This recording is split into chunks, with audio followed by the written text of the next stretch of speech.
Hasilnya berfungsi maksimal sekali di sini ya. Oke, selamat pagi semuanya anak-anak. Pagi, Pak. Pagi, Pak. Bagaimana kabar hari ini? Baik, Pak. Baik, Pak. Luar biasa, Pak. Semua hadir ya? Hadir, Pak. Hadir, Pak. Baik, kita akan memulai pembelajaran hari ini dengan doa pembuka. Silakan satu orang untuk membawa doa. Teman-teman, mari kita berdoa. Oke. Dalam nama Bapa dan Putra dan Roh Kudus. Amin. Sudah, Pak. Baik, terima kasih. Oke, materi kita hari ini adalah hubungan gereja dan dunia. Sebelum kita masuk ke materi ini, saya akan menginformasikan beberapa hal yang perlu kita perhatikan dalam pembelajaran ini. Yang pertama, selama pembelajaran tidak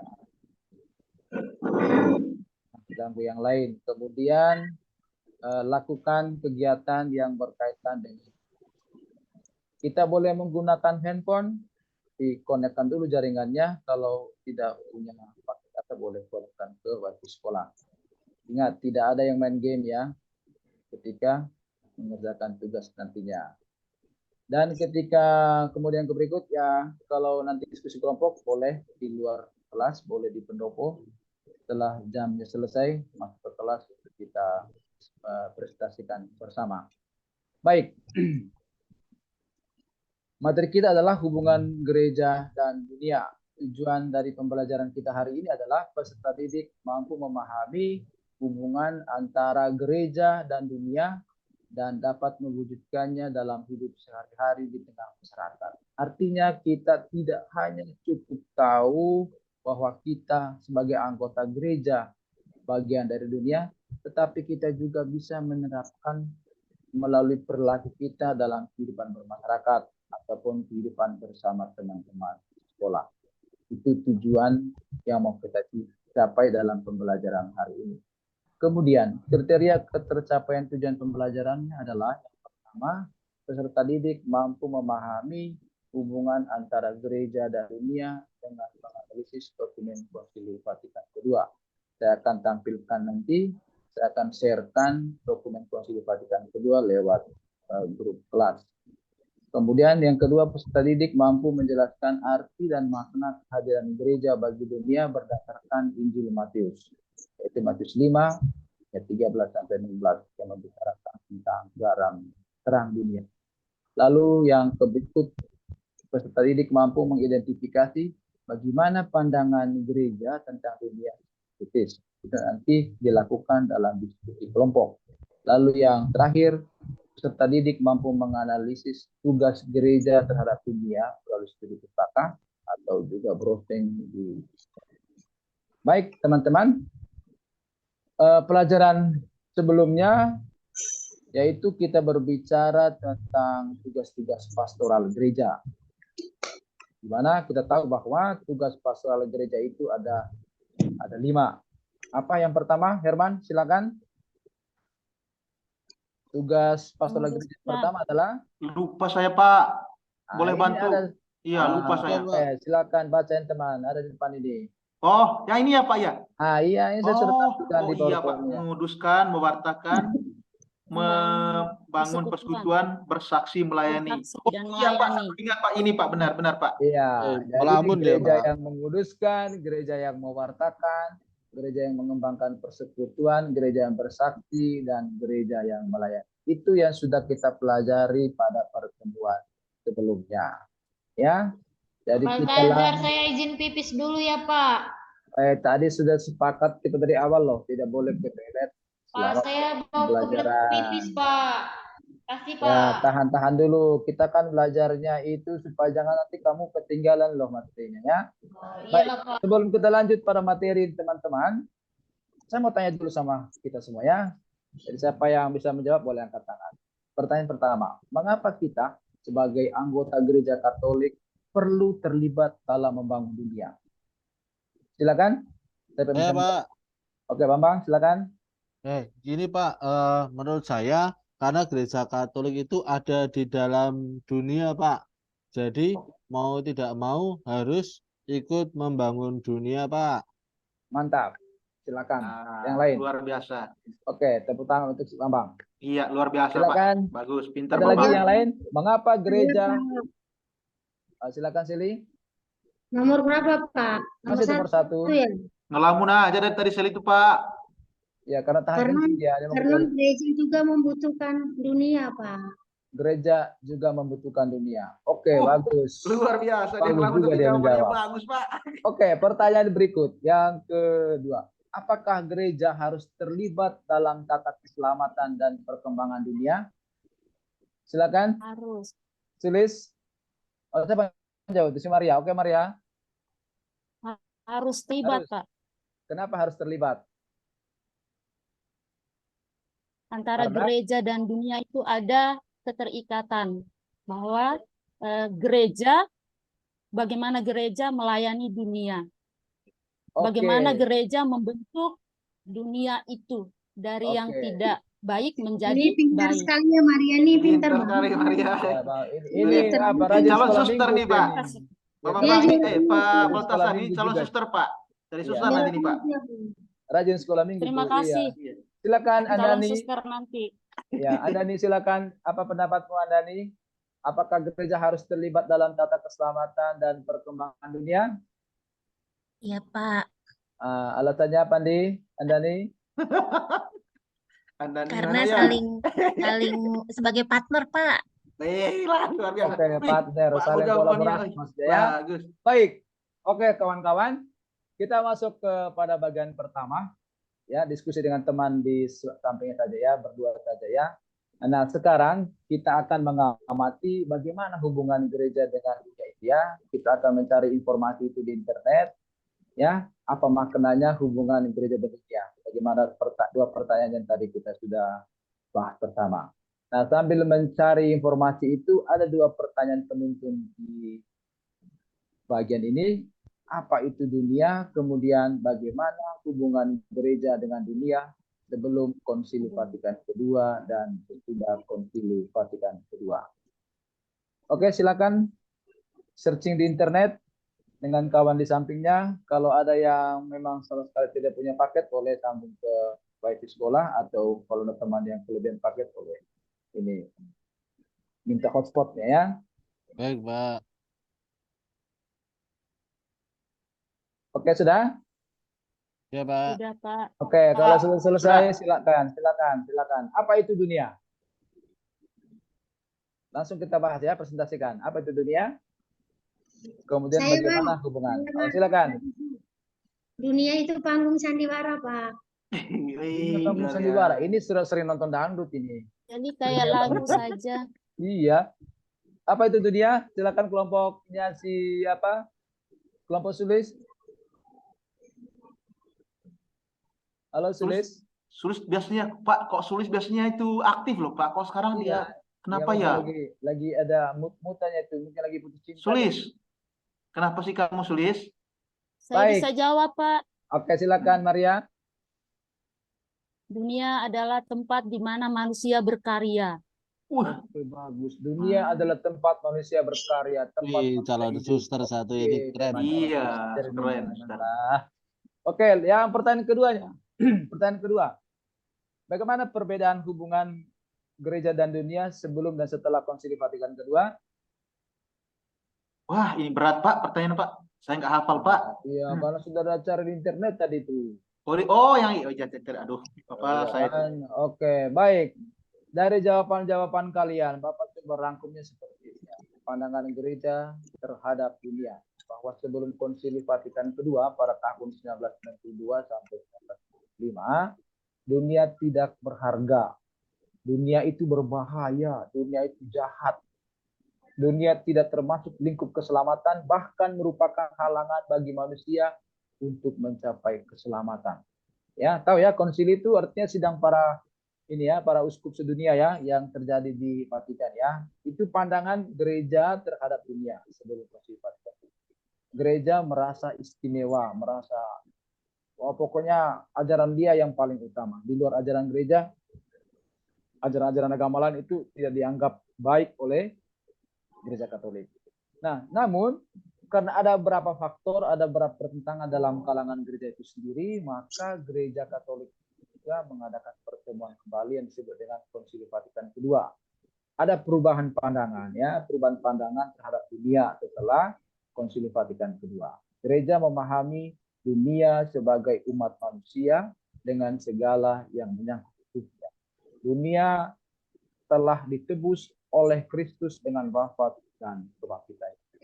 Itu hasil dari diskusi kita pada bagian pertama ini. Ada pertanyaan pada bagian ini? Izin Anak-anak? minum ya Pak, izin minum. Oke. Ada pertanyaan pada bagian ini, Silakan. teman-teman? Tidak ada? Tidak ada, Pak. Tidak ada. Sudah Oke, mengerti, baik. Pak. Kita Oke, bagus. Kalau begitu kita lanjut kepada bagian kedua. Ya, bagian kedua ini kita akan membaca dokumen Konsili Vatikan kedua yaitu Gaudium et Spes artikel 2 dan 3. Kemudian bacaan Injil yaitu Matius 5 ayat 13 sampai 16. Ini masuk dalam diskusi kelompok besar. Satu kelompok 3 orang ya. Nanti Bambang, Herman, Suli satu kelompok, kemudian kelompok yang kedua Seli, Maria dan Siap Ya. Bapak. Siap. ya, kalau memang tidak ada buku paketnya bisa juga buka di internet. Boleh diskusi di bawah pohon Pak. Boleh, nanti saya panggil kalau sudah selesai waktu diskusinya.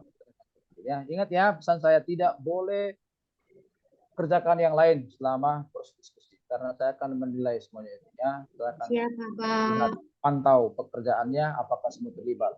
Supaya lebih efektif, kita kelompok membagi tugas masing-masing. Siapa kerja nomor 1, nomor 2, siapa yang kerja nomor 3 dan nomor 4, begitu seterusnya. Jadi tidak ada yang berleha-leha kan? Ya. Nah, nanti Siap di sini Bapak. Di sini kalian Ya, mencari informasinya, kemudian apa solusi yang dilakukan supaya hubungan antara gereja dan dunia itu bisa lebih baik lagi. Ya, cari masalahnya, baca di kitab suci, baca dokumen gerejanya, lalu temukan solusinya, lalu nanti presentasikan kepada kita semua. Waktunya saya berikan 10 menit ya. Ya, Pak. Jadi satu kelompok. Ya, Pak. Mudah-mudahan cukup Pak waktunya. Ya, kan sudah dibagi tugas. Itu ada 7 nomor. 7 nomor bagi 3 berapa orang? Oke. Baik Jadi Pak. cepat selesai itu. Oke. Semua sudah ada di internet. Jangan copy paste ya. Jangan copy paste. Siap. Diulang lagi dia jawabannya. Siap Pak. Oke. Baik, silakan. Nah, kita masuk kembali presentasi. Jadi teman-teman, ketika kelompok yang pertama presentasi, kelompok lain bisa memberi tanggapan, menanggapinya dengan memberikan pertanyaan-pertanyaannya, ya. Karena saya akan menilai keaktifannya dalam proses pembelajaran ini. Silakan kelompok 1 mempresentasikan hasil kelompoknya. Oke, terima kasih. Kelompok pertama sudah selesai. Kita beri tepuk tangan kepada kelompok Bambang. Kita lanjutkan ke kelompok 2, yaitu kelompok Seli. Iya Pak, sudah Pak kami. Oke, terima kasih. Baik, teman-teman, dari presentasi itu kita saya memberikan peneguhan ya. Beberapa hal yang terkait dengan pembahasan kita. Konsili Vatikan kedua sungguh telah memperbaharui gereja dan hubungannya menjadi lebih baik ini disebabkan karena gereja mulai memiliki pandangan baru tentang dunia dan manusia. Beberapa pandangan baru gereja terhadap dunia. Yang pertama, pandangan baru tentang dunia dan manusia. Pada masa lampau, dunia seringkali dipandang negatif sebagai dunia itu berdosa. Sehingga terdapat gagasan bahwa dunia tidak berharga, dunia itu berbahaya, dunia itu jahat, tidak termasuk lingkup keselamatan manusia, bahkan merupakan halangan dan rintangan bagi manusia untuk mencapai keselamatan. Nah, Konsili Vatikan kedua mengajak kita untuk melihat dunia secara lebih positif, yakni dunia dilihat sebagai seluruh keluarga dengan segala hal yang ada di sekelilingnya. Yang kedua, dunia menjadi pentas berlangsungnya sejarah umat manusia. Dunia ditandai oleh usia dengan segala kekalahan dan kemenangan. Kemudian dunia diciptakan dan dipelihara oleh ciptaan kasih Tuhan tercipta. Dalam dokumen Gaudium et Spes kedua, dunia yang pernah jatuh menjadi budak dosa kini telah dimerdekakan oleh Kristus yang telah disalibkan dan bangkit untuk menghancurkan kekuasaan setan agar dunia dapat disusun kembali sesuai dengan rencana Allah dan dapat mencapai keselamatan. Kemudian, izin ke kamar mandi ya Pak. oke, ntar lagi ya. Dan kemudian martabat manusia. Manusia adalah ciptaan yang memiliki akal budi, kehendak bebas, dan hati nurani. Lalu yang berikut, masyarakat manusia. Manusia diciptakan sebagai makhluk yang bermasyarakat. Allah yang memelihara segala satunya baik. Memelihara segala satu sebagai Bapa, menghendaki agar semua manusia membentuk satu keluarga. Bukan seorang akan yang lain, jiwa bersaudara. Yang berikut, usaha atau karya manusia. Perkembangan dunia segala bidang memang diketahui Tuhan, dikehendaki Tuhan, dan manusia dipilih menciptakan kerja Tuhan. Lalu hubungan antara gereja dan dunia, pertama gereja postkonsilier, kemudian kedua dunia dijadikan mitra dialog, lalu yang ketiga gereja tetap menghormati otonomi dunia. Tugas gereja adalah melanjutkan karya Yesus, yaitu mewartakan kerajaan Allah kepada seluruh umat manusia. Lalu yang berikut, menjadi pelayan kerajaan Allah. Kemudian bagi gereja, mewartakan Injil berarti mewartakan kabar gembira kepada segala lapisan. Ya. Oke teman-teman, untuk materi ini nanti Bapak akan sharekan di grup kelas masing-masing ya. Nanti bisa kamu ambil dari situ. Oke, baik. Untuk menutup pertemuan ini, saya akan meminta kalian semua bagaimana apa yang kamu dapat dari pelajaran hari ini. Silakan. Sili, silakan. Apa yang kamu dapat dari pelajaran hari ini? Ini Pak, gereja harus terlibat di dalam dunia Pak. Oke, bagus. Terima kasih. Lanjut. Saya Silakan Pak. Maria. Oh, Bambang, silakan. Bambang dulu Pak.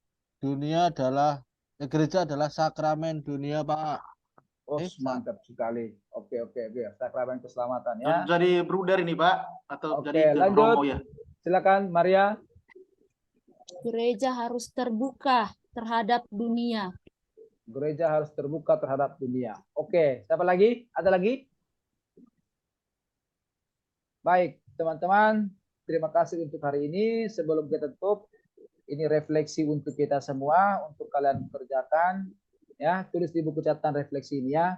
Tuliskan refleksimu tentang usaha-usaha konkret untuk hidup di tengah dunia sebagai murid Yesus, bagaimana yang diajarkan gereja dalam Konsili Vatikan II.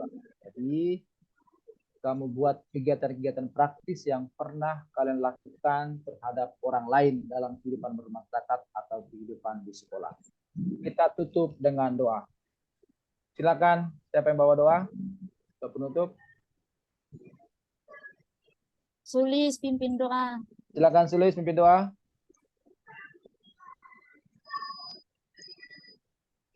Dalam nama Bapa dan Putra dan Roh Kudus. Amin. Oke, terima kasih Sulis. Terima Iya, kasih. Pak. Hari ini kita akan lanjutkan pertemuan minggu depan, yaitu ajaran sosial gereja. Baca materinya teman-teman ya, supaya kita Ya. bisa pelajari dengan baik di pertemuan berikutnya. Terima kasih. Selamat siang.